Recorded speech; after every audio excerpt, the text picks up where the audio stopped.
Firstly, namaste. My name is Presto. I'm studying in Canada as an international student. I'm studying in a Loyalist College, which is situated in Toronto.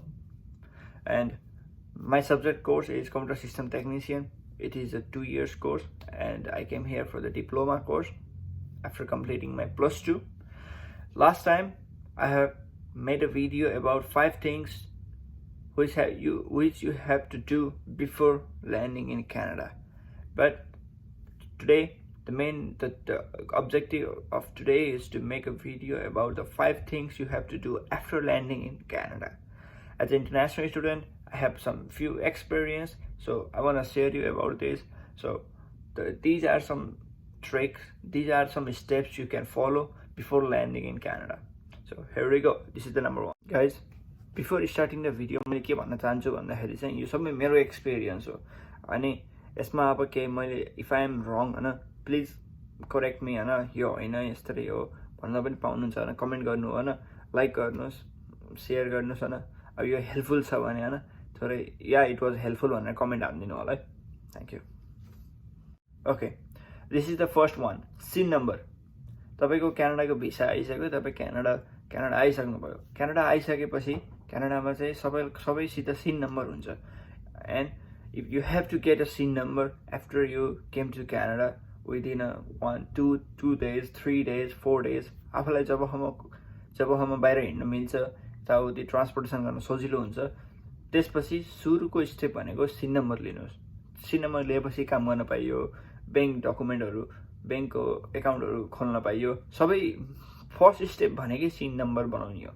So the first point is to make a SIN number कहाँ गएर गराउने भन्दा service Ontario online booking गरेर online form भरेर appointment लिएर बल्ल जाँदा पनि हुन्छ तर सबैभन्दा मैले तपाईलाई के टिप्स दिन्छु भन्दाखेरि मेरो एक्सपिरियन्स अनुसार आफू नजिकै सर्भिस अन्टारियो हेर्नुस् अनि सकेसम्म बिहान जानुस् किनकि त्यहाँ एकदम भिडभाड हुन्छ यो टिप्स हो है अनि त्यहाँ एकदम भिडभाड हुन्छ त्यही भएर सकेसम्म बिहान जस्तै अब अफिस खुल्छ 8 o'clock खुल्छ भनेपछि तपाईँ 7 o'clock त्यहाँ पुगिसक्नुहोस् किनकि लाइन पनि हुन्छ अनि लाइनमा बस्नुहोस् आफूसँग भएको डकुमेन्टहरू लिएर जानुहोस् अनि त्यसपछि कहाँ बस्दै हुनुहुन्छ त्यहाँको इन्फर्मेसन लिएर जानु अनि त्यसपछि scene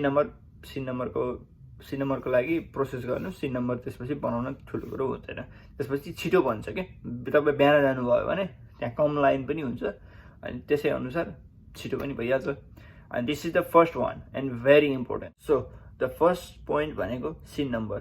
The second one is the most important thing, obviously, that's a bank account. अब टिप्स के छ यसमा बैंक एकाउन्ट बनाउने भन्दाखेरि चाहिँ अब बैंक चाहिँ तपाईले चुज गर्नुस् कसैले अब कसैमा प्लानहरू हुन्छ कसैमा अब तपाईँ कुन बेला आउनुहुन्छ हैन के अफरहरू हुन्छ सकेसम्म त्यो अफरमा चुज गर्दा ठिक हुन्छ केही बोनसहरू आउँछ अहिले चाहिँ $400 को समथिङ चेकिङ एकाउन्ट गराए पर $400 पाउने भनेर सबैमा अहिले एडभर्टाइजमेन्टहरू आइरहेको छ अब त्यो तपाईँ आउने बेलामा चाहिँ अरू के एडभर्टाइजमेन्टहरू आउला अब त्यो चाहिँ चेक गर्नु होला तपाईले हिँड्ने क्यानाडा आइसकेपछि अनि तपाईले बैंक गएर क्रेडिट कार्डको फर्म भर्न चाहिँ नबिर्सनु क्रेडिट कार्ड चाहिँ बनाउनै पर्यो क्रेडिट कार्ड किन बनाउनुस् भन्दाखेरि चाहिँ अब क्यानाडा आउने मान्छेहरूलाई सबैलाई थाहा नै हुन्छ यहाँ क्रेडिट स्कोर एकदम इम्पोर्टेन्ट छ तपाईँ जहाँ जाँदा पनि क्रेडिट स्कोरको एकदम भ्यालु हुन्छ so as a international student तपाईँ क्यानाडा आइसकेपछि फर्स्टमा credit score bank एकाउन्टहरू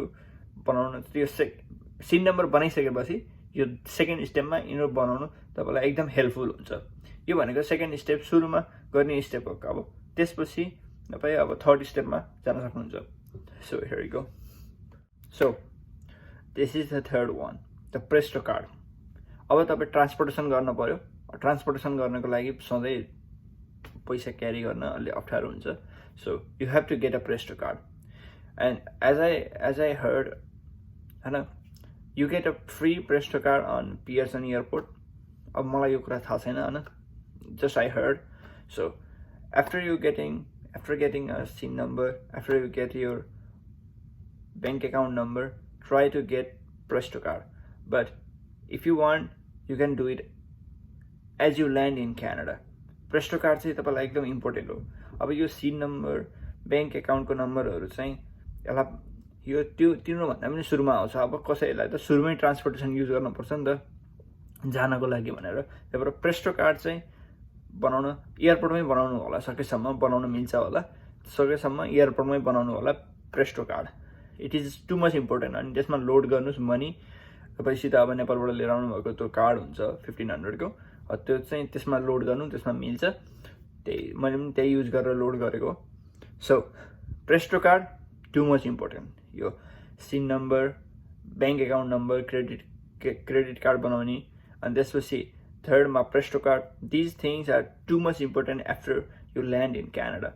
These 3 things you have to do, because if you do not do these three things, then you will kind of face a lot of problems if you are in Canada as a beginners. So please focus on these 3 things and do it as you land immediately in the Canada. So यो भनेको तेस्रो step हो। So now other more steps in. So after you landing in Canada, now you have your SIN number, you have your bank account number, credit card, and you have your Presto card. Now the main thing is you have to start to make your own resume. Resume किन चाहियो भन्दाखेरि अब काममा apply गर्नको लागि यहाँ resume एकदमै important छ।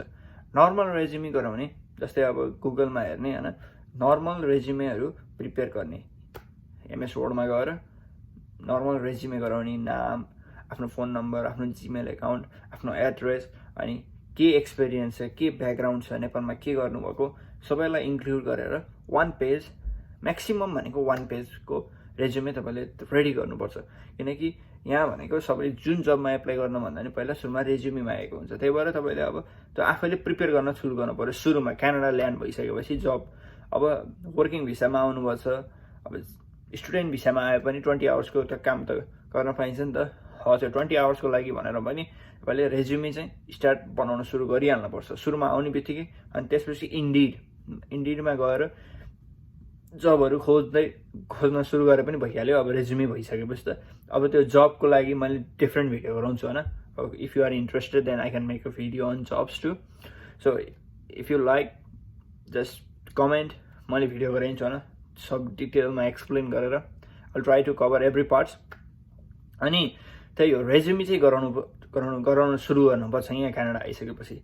नर्मल रेज्युमे हुन्छ 1 पेजको गराउने, त्यसमा सबै इन्फर्मेसन, आफ्नो नर्मल इन्फर्मेसनहरू जस्तै postal code, Gmail account, phone number, name, कुन स्टडी गरेको, अनि के नेपालमा भएको के एक्सपिरियन्स छ भने त्यसलाई पनि लिस्ट गर्ने, अनि आफू कस्तो के छ, इनर्जेटिक छ कि नै, अब जस्तो नर्मल रेज्युमे गराउनु पर्यो। तर हेर्दाखेरि चाहिँ अलिक गुड हुन पर्यो, तर रेज्युमे चाहिँ गराउनु पर्छ। अनि त्यसमा स्पेसल्ली के मिल्न पर्छ भन्दाखेरि नम्बर, जीमेलहरू, अनि त्यसपछि लोकेसन मिल्यो भने सबभन्दा राम्रो हो। त्यो भनेको एकदम इम्पोर्टेन्ट हो, त्यो रेज्युमे हो। त्यो अब जबको लागि यहाँ रेज्युमे एकदम जरुरी छ। नत्र तपाईँले अब मैले जबको बारेमा धेरै एक्सप्लेन गर्दिनँ, यो भिडियो फेरि लामो हुन्छ। If you want to know about the jobs in Canada, just comment. So this is the 4th one. After the Presto card, after everything, this is the 4th one to make your resume. So I will tell you the 5th one too. So this is the point. यो चाहिँ point भनेको एकदम, यो point अब कसैलाई नमिल्न पनि सक्छ, कसैलाई मिल्न पनि सक्छ। Try to find a Nepali friends or community to help to live into our work हैन। नेपाली कम्युनिटी भेटाउन खोज्नुहोस्। अब होइन म अब नेपालबाट एक्लै आछु, अब मैले यहाँ कसैलाई भेटाउँदैन भनेपछि नेपाली ग्रुप, कम्युनिटी ग्रुपहरू, नेपाली इन क्यानाडा भनेर ग्रुपहरू जति पनि छ त्यसमा हेर्दा पनि हुन्छ। कोही न कोही त भेटिन्छ नि त आफ्नो कलेजको। So try to find a Nepali in your college or in a community. It will be too much helpful. सुरुमा आउनु बित्तिकै कोही नेपाली दाइ दिदीहरू भेटाउनुहुन्छ, अङ्कल आन्टीहरू हुनुहुन्छ भने चाहिँ एकदम हेल्पफुल, एकदम बेस्ट हो त्यो भनेको। किनकि थोरै हेल्प गर्नुहुन्छ, थोरै हेल्प गर्ने बित्तिकै धेरै, अब आफू त सुरुमा त थाहा हुँदैन नि त। अनि everything if you do not know, just Google it होइन। मोबाइलको डेटा प्लानहरू पनि लिनुपर्छ आउने बित्तिकै।